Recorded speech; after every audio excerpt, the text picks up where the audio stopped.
My God, I hate trucks. Tawagin mang krisis o hindi, maliwanag na may problema sa trapiko na dapat masolusyonan. Yan ay ayon kay CNN Philippines Transportation Policy Analyst na si Tim Orbos. Anya, marami ng pinag-aaralang solusyon ng gobyerno bukod sa mga subway at dagdag na bus. Tinitingnan din ng Transportation Department ang posibleng pagpapatayo ng cable cars. Sabi ni Orbos, mas madali itong itayo at hindi makakasakop ng malaking espasyo sa kalsada. Pero aminado siyang matatagalan pa bago maipatupad ang mga solusyon. Sa ngayon, dapat daw munang bigyang pansin ang enforcer visibility sa mga kalsada. All solutions will take time. That's a given. Wala tayong magagawa dyan. Pero hindi rin natin pwede sabihin wala tayong gagawin habang nag-aantay tayo. Have them on the ground. Magtrabaho sila. Enforcement. Kailangan nandun sila eh. Wala tayong magagawa. Kailangan kung pwede lang ho sana, sabay-sabay na pagtulungan na ng national government, nandyan na ho yung local government. Kung nasa may Quezon City, nandyan yung Quezon City. Pagtulungan ho yung enforcement, hindi ho pwedeng magsalita sila at sabihin nila sa atin, wala na kaming magagawa, hindi po pwede yun. Tapos na ang inaabangang commute challenge ni Presidential Spokesman Sal Panelo kanina. Inabot ng halos 4 na oras ang biyahe ni Panelo mula sa kanyang tahanan sa Marikina hanggang sa Malacanang. Kadalasan ay 1 oras lamang umano ang kanyang biyahe. Jeep ang sinakyan ni Panelo sa kanyang biyahe. Anya, sinadya niyang hindi sumakay ng LRT para makita ang trapiko sa mga kalsada. Nang malapit na sa Malacanang, nakitang sumakay ng motorsiklo si Panelo matapos ang biyahe. Nanindigan pa rin si Panelo na walang transportation crisis sa Metro Manila. You don't have to ride a jeepney or LRT to know the situation. We know that common sense will tell you that everyone suffers from the horrible traffic situation. That's a given. I said that's a given. My purpose really was to ride in the LRT, but when these media people suddenly came, I don't want to be covered, but they're all here. So I decided not to take the LRT anymore. Maybe tomorrow I will. Pero hindi lahat kontento sa pagsakay ni Presidential Spokesman Sal Panelo ng jeep ngayong umaga. Sabi ni Bayan Secretary General Renato Reyes, dapat subukan ni Panelo na sumakay ng LRT 2 na limitado ngayon ang operasyon. Nanindigan si Reyes na mayroong transportation crisis sa Metro Manila, taliwas sa sinabi ni Panelo at iba pang mga opisyal ng gobyerno. Isa si Reyes sa mga humamon kay Panelo na gumamit ng pampublikong sasakyan. At trending ngayon sa social media ang commute challenge ni Presidential Spokesperson Sal Panelo. Ayon sa netizen na ito, tama si Panelo na dapat umalis ng maaga sa bahay para maiwasan ang rush hour. Quote pa niya, "If there's a will, there's a way." Sabi naman ng isa pang netizen, maniniwala lang siya na kayang sumabay ni Panelo sa mga commuter kung 1 buwan niya itong gagawin, papasok at pauwi. Komento naman ng isa pang netizen, dapat subukang mag-commute ni Panelo pag Lunes o kaya'y payday Friday. Naniniwala ang isang mahistrado naman ng Korte Suprema na may krisis sa transportasyon ng Metro Manila. Sa programang The Source, sinabi ni Supreme Court Associate Justice Marvic Leonen na halos kalahati ng oras ay na tayo ay gising ay nauubos lamang daw sa traffic. Of course, it's a problem. And I think that... Is it a crisis? I think it's also a crisis, seeing how a lot of people have to wake up at 3 in the morning to be able to get to their jobs at 8 in the morning, and then at night coming home almost midnight, and spending 25% or 50% of our time in traffic, or struggling to find a way to commute. Inaasahang lalabas ngayong araw ang listahan ng mga nominado para sa mga posisyon ng Chief Justice at Associate Justice ng Korte Suprema. 4 na Associate Justice ang kabilang sa mga nag-apply para maging punong mahistrado. Sila ay sina Diosdado Peralta, Estela Perlas Bernabe, Andres Reyes at Jose Reyes. At para kay Associate Justice Marvic Leonen, 2 sa kanila ang nakikita niyang posibleng maging Chief Justice. 2 of them are my seniors. This is Justice Dado Peralta, who I consider as an elder brother.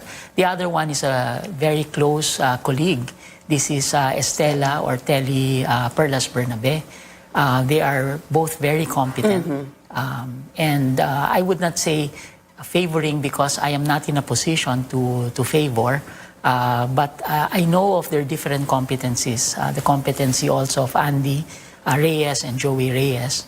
And I can imagine a court under Peralta. I can also imagine a court under Bernabe. Sa programang The Source, ipinaliwanag ni Justice Leonen kung bakit naniniwala siyang isa ang seniority sa mga katangiang dapat taglayin ng susunod na Chief Justice. Before I entered the court, I didn't think much of seniority. But as I became a member of the court, it's important that the next Chief Justice has been a chair of a committee, a chair of a division, has had a lot of relations with the his or her colleagues, as well as members of the lower court and personnel of the lower court. And I think that is where seniority comes in. I see. And seniority also comes in understanding how the Supreme Court works, its traditions, and why the traditions are there. Ito rin ang dahilan kung bakit tumanggi si Leone na mag-apply bilang punong mahistrado. Anya, mas pabor siyang magsilbi bilang dissenter o boses ng pagtutol sa tuwing may mahahalagang kaso na tatalakayin sa Korte Suprema. Because there were two who were more qualified than me. And second, to be a Chief Justice, you need to be able to bring the court to a unanimous opinion on most cases. And the way I've read my colleagues in the past, given the controversial cases, I thought that it was better as my role to state the dissent, state the dissenting position. And in many cases, it was 14-1. For example, on religious freedoms, I would always be at the far end. And I thought that if somebody would become a Chief Justice, they will have to give up on those types of dissents in order that the court become unanimous.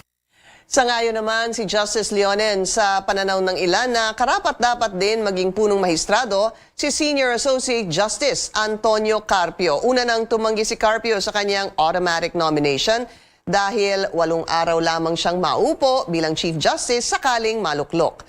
Nakatakdang magretiro si Carpio sa gobyerno sa October 26. The best Chief Justice we never have, I agree with that more than 1,000%. I have worked with Associate Justice Carpio. And if I remember correctly, in my dissenting opinion, in the case of Republic versus Sereno, I did say that the court becomes more stable every time he acts as acting Chief Justice. Justice Tony Carpio is the justice's justice. So he is a mold where a few of us want to emulate. By the way, he was also my professor. But I have also dissented against him. Sa Quadrant 4, namamalagi ang mga extremists o mga violent persons deprived of liberty, katulad ng mga miyembro ng Abu Sayyaf, Maute Group at MILF.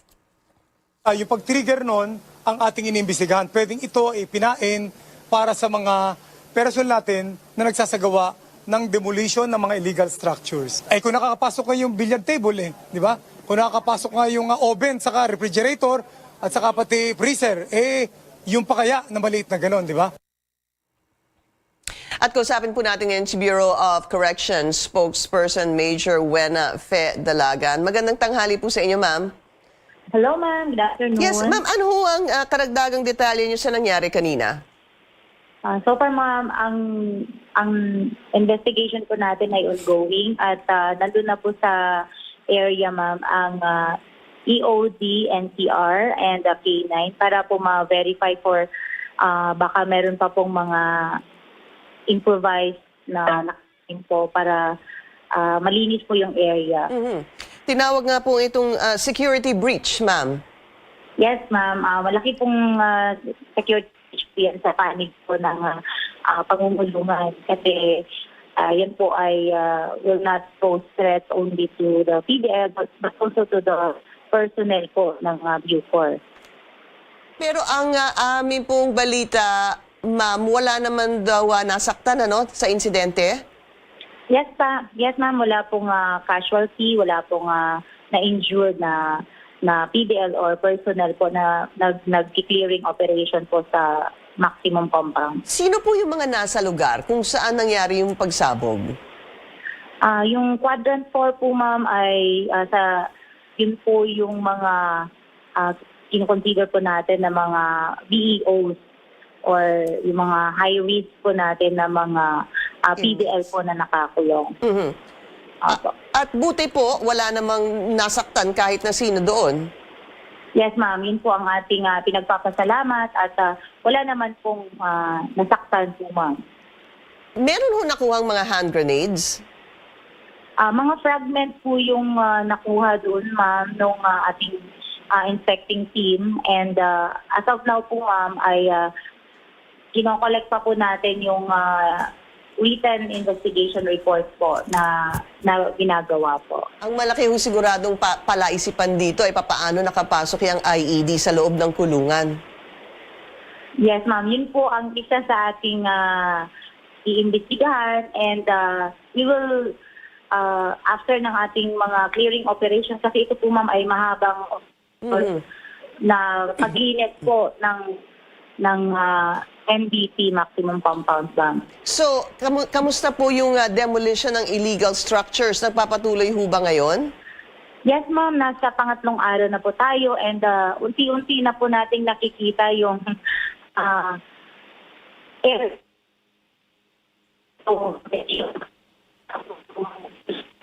So, almost nasa 80% na po yung clearing operation doon. So, nagpapasalamat tayo po sa mga tumulong at lalong-lalo na sa NCRC, Alright. WH na nasiram po ng mga heavy equipment. Okay, maraming salamat po sa inyo, Bucor spokesperson Major Wena Fe Dalagan. Inalis na ng Manila City Government ang closure order sa Isitan Mall, Recto Branch. Ito'y matapos makapag-comply na ang mall sa lahat ng requirements tulad ng permit at pagbayad ng 2 million peso tax deficiency. Hindi na rin magbebenta ng second-hand phone sa loob ng mall alinsunod sa direktiba ni Manila Mayor Isko Moreno. Nakapaloob din sa lifting ng closure order ang babala na maaaring maulit muli ang parusa sa mall o di kaya'y ma-revoke ang kanilang permit sakaling makagawa sila muli ng anumang klaseng violation sa mga panuntunan ng lungsod. Binaon na sa lupa ang banye-banyerang lamang dagat na nakitang patay sa Parañaque at Las Piñas area kahapon. Patuloy na inaalam ng mga otoridad ang sanhi ng fish kill doon. Narito ang ulat ni Caroline Bonkin. Nandito ako ngayon sa Las Piñas, Parañaque Critical Habitat and Ecotourism Area kung saan nga nakitang patay ang napakaraming isda kahapon. Isang araw pa lamang yung nakakalipas pero masangsang na yung amoy dito. Mula pa kaninang alas 5 ng umaga ay naglilinis na dito yung mga taga-DNR, Parañaque, Senro, Agriculture Office, Maritime Police at BFAR. At nasa 100 sako nga ng mga patay na isda na may halong hipon at talangka yung nakuha dito. Hindi pa masabi kung ano talaga yung dahilan ng pagkamatay ng mga isda habang hinihintay pa yung resulta ng pagsusuri ng BFAR. Pero isa sa tinitingnang dahilan dito ng Agriculture Office ng Parañaque City ay dynamite fishing. Yung po kanyang mga kaliskis, yung scales niya, nalalagas po siya. Yung po kanyang gills o yung hasang, may buhangin at saka medyo durog po. And then yung kanya mismong bituka, ay talaga pong sabog siya, durog. Pero hindi lahat ng isda dito ay nakita na may senyales na namatay sila sa dynamite fishing. Isa pang dahilan na nakikita dito ay polusyon o kaya naman ay pagbabago sa klima. Maaari po siyang sa mga obnoxious substance. Bukod sa mga isda ay nalaman din ng Agriculture Office ng Parañaque na maraming tahong din yung namatay. Kanina ay pumunta sila dito sa may gitnang parte ng Manila Bay para kumuha ng sample na ipapadala naman nila sa BFAR. Hindi makakaapekto sa supply ng isda ng Metro Manila itong fish kill, pero ramdam na yung epekto nito doon sa kalapit na bagsakan ng isda. Kanina ay pumunta tayo doon sa bulungan o yung pinagdadalahan ng mga isda dito sa Parañaque at halos lahat ng mga mangingisda doon ay nagrereklamong hindi sila makabenta. Sinisiguro naman ng Agriculture Office ng Parañaque na walang isdang ibinibenta sa mga palengke ngayon dahil binantayan ito ng Maritime Police at ng mga taga-DENR. Caroline Bonkin, CNN Philippines. Nakatanggap ng report hinggil sa fish kill ang Bureau of Fisheries and Aquatic Resources noong October 10 at agad silang naglabas ng team para siyasatin ang sanhi nito. Bukod sa pagtulong sa tamang disposal ng mga namatay na lamang dagat, pinayuhan na rin ng BFAR ang publiko na huwag kainin ang mga ito. Kausapin po natin ngayon sa linya ng telepono si Cesar Canoy ng Las Piñas Agricultural Officer. Magandang tanghali po sa inyo. Good morning, ma'am. Sir, ano ho kaya ang nakikita niyong posibleng findings o kaya sanhi ng fish kill? Kasi ayun, ma'am, sa pag-ikot namin sa karagatan ito, na kagaling po namin doon, napapansin namin nga ang kulay ng dagat ay parang naging tatlo na. Nakita kaming kulay medyo maputla, na medyo puti na siya, at saka medyo pula, at saka itim-itim. Tapos mayroon pa rin kami nakita ng isda nga nagluntangan pa rin. Ayon sa aming source, ma'am, na galing din dito sa namamalakayang mga isda namin, kaya kasi daw dyan sa bandang Cavite, may natayo dyan nga hindi matukoy nila kung ano yung itatayo daw dyan. Na habang nag-ano ng post niya, nagbabaw ng poste, may binubuhos doon sila na hindi man nila maano kung ano yan ang binubuhos para pagpatuyo doon sa simento. Ayun. Tapos, nung Merkulis, napansin nila nung hapon yan, nga medyo namuti na yung dagat. Opo. At saka medyo may amoy. Yung nangyari ng kinabukasan, nga ng gabi niyan, nga ang isda niyan medyo kumangla na parang hilong-hilo na. Ayun, hanggang kinabukasan niyan, nga napansin talaga nga marami na sa tabi ng dagat. Ito na po yung nadat na ng mga patay na mga isda. Opo, yun ang nakita nga mga patay. Sir Cesar, ang sinasabi niyo ho, ang tinitingnan na anggulo ngayon ay isang establishment na ginagawa po dyan sa Cavite. Tama ho ba? Ayun ang sa mga pisopok na binabanggit sa akin. So, dyan sa area ng Cavite, ano ho bang ginagawa na establishment? Hindi ko lang hindi rin nila matukoy kung ano yung gagawin daw dyan. Okay. Kasi ang may-ari dyan isang Chinese dasyo rin. At ano ho sinabi ng mga mangingisda? Nagtapon ho ba ng semento sa dagat? Hindi. Yung habang ginagawa, kinoconstruct daw yun, yung nakikita nila nga habang binabaon yung poste niyan, disiplino kaya ng kasi putik yun eh. Tapos may binubuhos lang na hindi daw matukoy din ng mga pisopok to. So, ang sinasabi po nila may binubuhos sa dagat. Habang ginagawa po yung... Di siyempre apektado rin yan sa karagatan yan, dahil sa tubig yun eh. Habang ginagawa po yung construction, habang nagsasagawa ng construction, meron po silang nakitang itinatapon sa dagat. Yung binubuhos na sa simento, sa poste niyan para matuyo agad ang simento. Yan ang nakikita nila. Okay. Yeah. So, paano ko kaya malaman kung ito nga ang sanhi ng fish kill dyan? Kaya na doon, pinarating din na dahil kasama rin namin sa pag-interview doon si Director sa DNR, si Executive Director. Naku. Okay, pero ano ko ba ibig? Kasi kanina po nakwento nyo na nagpalit-palit po yung kulay ng tubig? Ayun, parang nakikita lang namin ba sa habang namalakaya kami sa bangka, yun, mapansin namin talaga ang lang tubig, na may malawak na nakikita namin medyo maputla at saka sa kabila doon nung papunta sa area na yan na aming i-monitor, naging kulay parang red siya, naging kulay brown ang tubig na medyo mapula, hindi namin din matukoy. Tapos sa bandang huli naman doon sa bandang laot na talaga, yun medyo maitim-itim ang tubig na nakikita namin.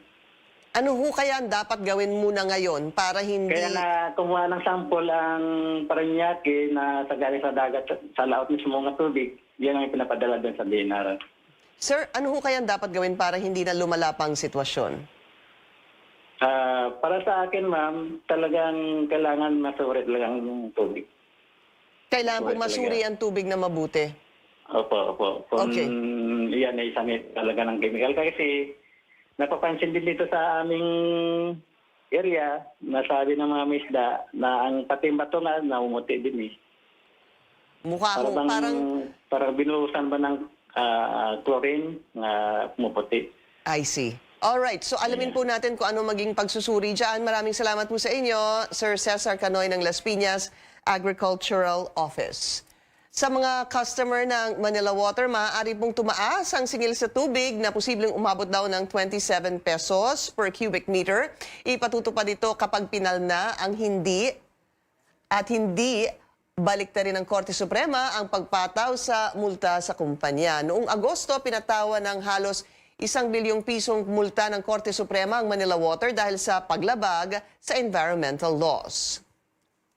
Pinagmumulta rin ang parehong halaga ang Maynilad at Metropolitan Waterworks and Sewerage System o MWSS. Ayon sa Korte Suprema, nabigo raw kasi ang mga water concessionaire at ang MWSS na magtayo ng sewerage system 10 taon na ang nakalilipas. Pero nilinaw ng Manila Water, hindi nila ipinapasa sa kanilang mga consumer ang nakaambang na multa mula sa Korte Suprema. Ang 780% na increase daw ay gagastusin para sa pagpapatayo ng wastewater facilities alinsunod sa mandamos ng Korte Suprema.